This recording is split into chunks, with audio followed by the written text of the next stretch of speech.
neurodegenerative brain disorder that potentially began developing in high school years. Through his talk, Study My Brain Please, he describes the condition, highlights its impact, and explains the efforts being made to address it, all with the goal of spreading awareness about this important topic. Please welcome Arin to the stage.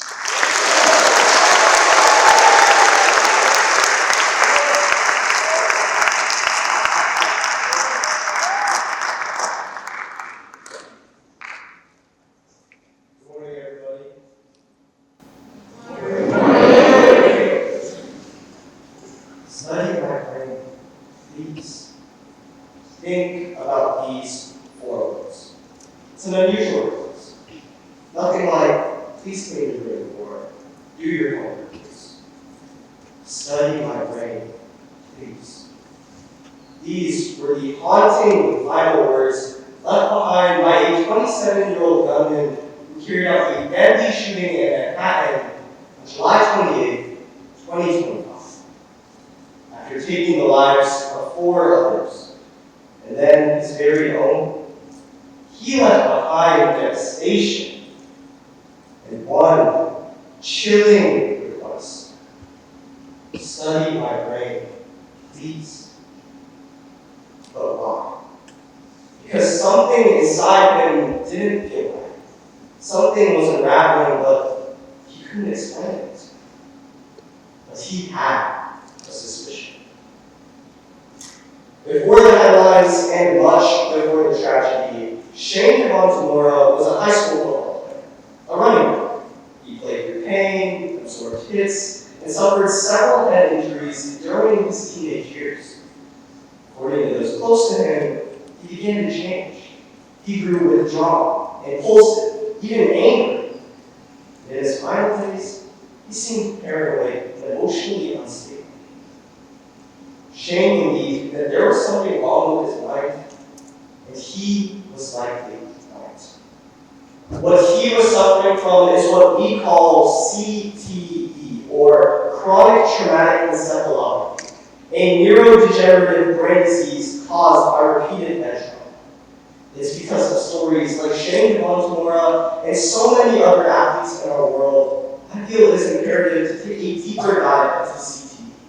Right first, examining what the condition is. Next, looking at real-world athletes that have suffered. And finally, looking at what's being done right now to actively address the issue. But first, it becomes important to understand what the condition is. And I've already hashed this earlier, but if you didn't catch it, CTE is a fatal and progressive brain disease caused by repeated blows to the head. First discovered in 1927 by Dr. Harrison Stanford Martlet, who coined the term punch drunk to describe the condition, as he mainly focused on the brains of boxers. However, it was ultimately Dr. Bennett Martlet, a forensic neuropathologist in 2002, who made the groundbreaking discovery of CTE in NFL athletes, adding that it's not just concussions, but actually even smaller subconcussive hits that contribute to the issue. And over time, these impacts cause a buildup of an abnormal protein called tau, which spreads through the brain and destroys brain tissue, especially in the frontal lobe, the area responsible for emotions, behavior, impulse control, and decision-making. Symptoms often appear long after the trauma ends and include depression, aggression, memory loss, paranoia, irrational behavior, and in later stages, dementia, violence, even suicidal or homicidal ideation. Few studies exemplify the pervasiveness of CTE as clearly as the 2017 Journal of American Medical Association study, which examined the brains of 111 former NFL players, 110 of which showed evidence for CTE. 110 out of 111. Let that sink in. That's not a coincidence. That's a crisis. And the disease doesn't wait until it grows. Researchers from world-renowned Boston University have found the condition in college athletes and even in high school players like Shane Devontamora, showing that the damage begins long before fame or fortune. Fortunately, there are more real-world cases as well. One of the most prominent of them being Arin Hernandez. He had everything. A career with the prime New England Patriots, a $40 million contract, and nationwide fame. But by age 25, he was in prison for murder. By 27, he ended his life by suicide. Upon his death, his brain was sent to Boston University's CTE Center. What researchers found was shocking. Stage 3 CTE. The most severe case ever found in someone at death. And a cross comparison of Hernandez's brain to the normal 27-year-old pictured above me, it becomes clear that Hernandez's brain is startlingly different.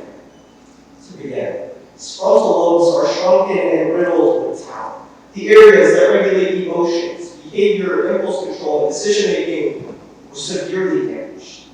And his behavior changed as well. It grew increasingly erratic, paranoia, violence, and bursts of anger. Arin Hernandez wasn't just a criminal. He was a man suffering from a disease that restructured his brain from the inside out. Another high-profile case unfolding in the public eye is that of Antonio Brown.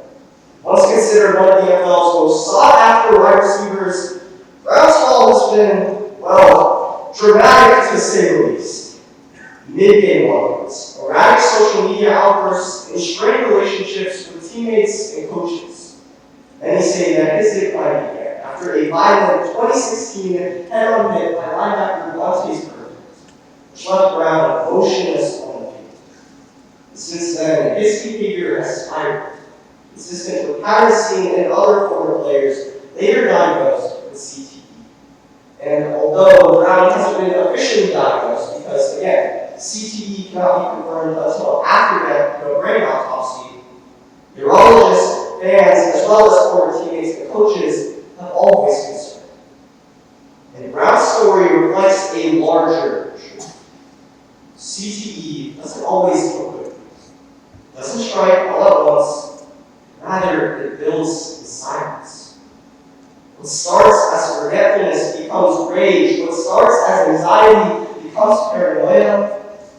The person that's suffering may not even understand what's happening to them, but they just know something is wrong. And those around them suffer too. Friends grow distant, relationships collapse, careers end, and legal troubles follow. Many turn to drugs or alcohol to help what they don't understand.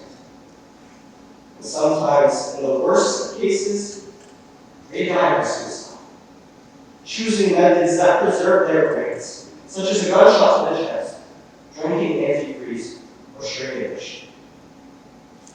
So, it's clear that CTE serves as a pressing issue in today's athletics landscape.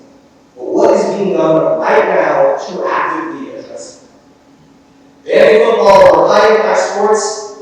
Not likely. Football is one of the most popular, if not the most popular sport in all of America. And it's safe to say that the public would not respond kindly to its removal. However, the NFL has been actively researching implanting monitors within helmets to quantify forces exerted on the head, as well as looking into materials for padding to mitigate head trauma. Furthermore, they've collaborated with collegiate teams to employ guarding groups, which are shown on the left, and are health additions that have been shown to reduce concussions and other head-related injuries. And there have been rule changes as well. Look towards college football, where they've implemented a targeting penalty, disqualifying a player for any head-to-head or head-to-neck area contact, disincentivizing such hits. Or to the NFL, where they've enforced stricter kickoff policies in order to keep the frequency of these high-impact collisions at a minimum. However, it is not until we find a true solution to this issue we can really score a touchdown as a society. So, when this speech wraps up, three things become very clear. CTE is not rare. It's not reserved for professionals. It is most definitely something that we can do. It begins in the games that we cheer for, in stadiums, practice fields, and locker rooms. And it ends in confusion, violence, grief, and tragedy. It's a disease that eats away not just at memory, at identity. I'm sorry for everything. Study my brain, please. We hear you, shake it on tomorrow. That's not just a confession. That's a call for awareness, research, and most importantly, for truth. We may not be able to save those who have already suffered, but we can choose to listen to what they left behind.